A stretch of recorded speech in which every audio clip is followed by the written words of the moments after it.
د قطر پټې خبرې.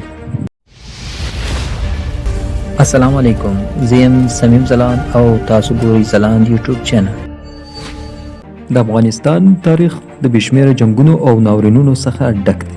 تل دلته پردي راغلي او جنګونه یې په مخ وړي. که څه هم د افغانستان د غیور ولس لخوا دغه یرغلګر شړل شوي، خو د دوی د شړل کېدو سره سم په افغانستان کې د وینو سیلابونه بهېدلي. د داسې وینو سیلاب د بهېدلو اټکل د امریکې د وتلو سره هم شوی و، خو د افغانانو د مضبوط ستراتیژي او پلان د مخه دا سیلاب تم شو او د افغانستان راتلونکی د پرمختګ او خوشحالي په لور روان شو. که څه هم دا پلان او ستراتیژي د افغانانو څخه پټ ساتل شوی، پرته د یو څو جګپړو چارواکو. د پټ ساتلو لامل هم دا دی چې هغه کسان چې جنګ ته لمن وهي هغه په دغو پرېکړو کې نیوکې ونه کړي او افغانستان د یوې نوې کورنۍ جګړې لور ته بونځي.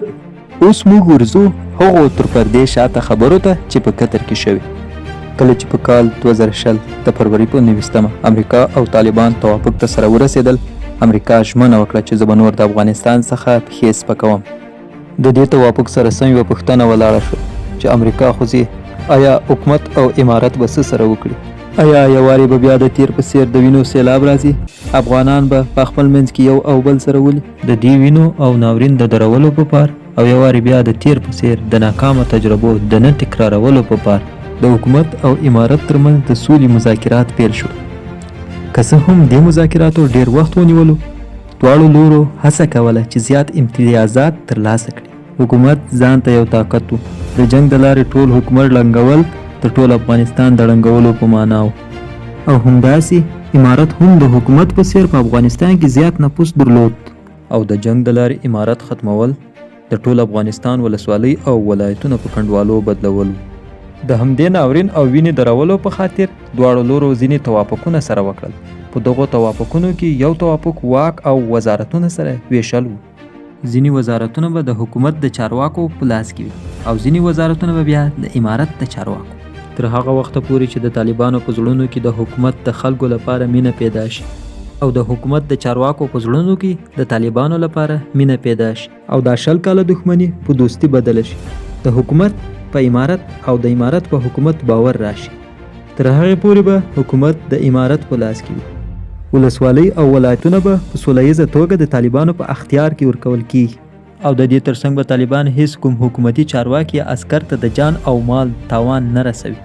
هغه عسکر چې د ولایتونو او ولسوالیو څخه ولاړ شي، نیم به خپلو کورونو ته ځي او نیم به په پټو سیمو کې ځای په ځای کیږي او د حکومت او امارت امر ته به په تمه وي. طالبان به ولایتونه او ولسوالۍ په خپل واک کې اخلي. طالبان به په دغه موده کې هڅه کوي چې په ولایتونو کې د غلا او فساد کچه ټیټه او یا هم ختم کړي، تر څو د خلکو په زړونو کې ځای پیدا کړي او د راروانو رایو لپاره خپل نفوذ زیات کړي. او همداسې به په ښار کې دوی د خلکو سره او خلک به د دوی سره بلد شي. قانون به شرعي وي او هر لوري که د ولسمشري واک ترلاسه کړ هغه به د دې پابند وي چې په هیواد کې شرعي نظام ته بدلون ور نه کړي. بیرغ به د هر ګوند ځان ته بیرغ وي، د امارت به سپین بیرغ وي او همداسې د نورو ګوندونو به هم خپل بیرغونه وي. د هیواد به یوازې یو بیرغ وي، هغه بیرغ به د غازي امان الله خان د وخت په تور، سور او زرغون رنګونو مشتمل وي، تر څو هر ګوند او هر افغان په نظام کې خپل ځان وویني.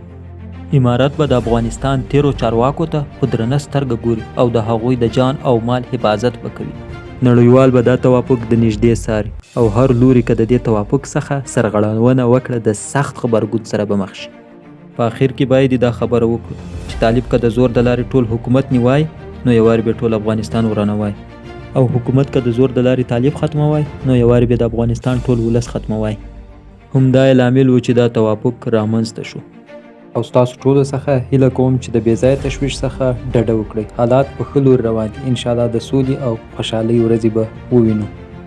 دا زموږ نننۍ خپرونه، چینل سبسکرایب کړئ او ویډیو هم در سره لایک کړئ. مینه او مننه.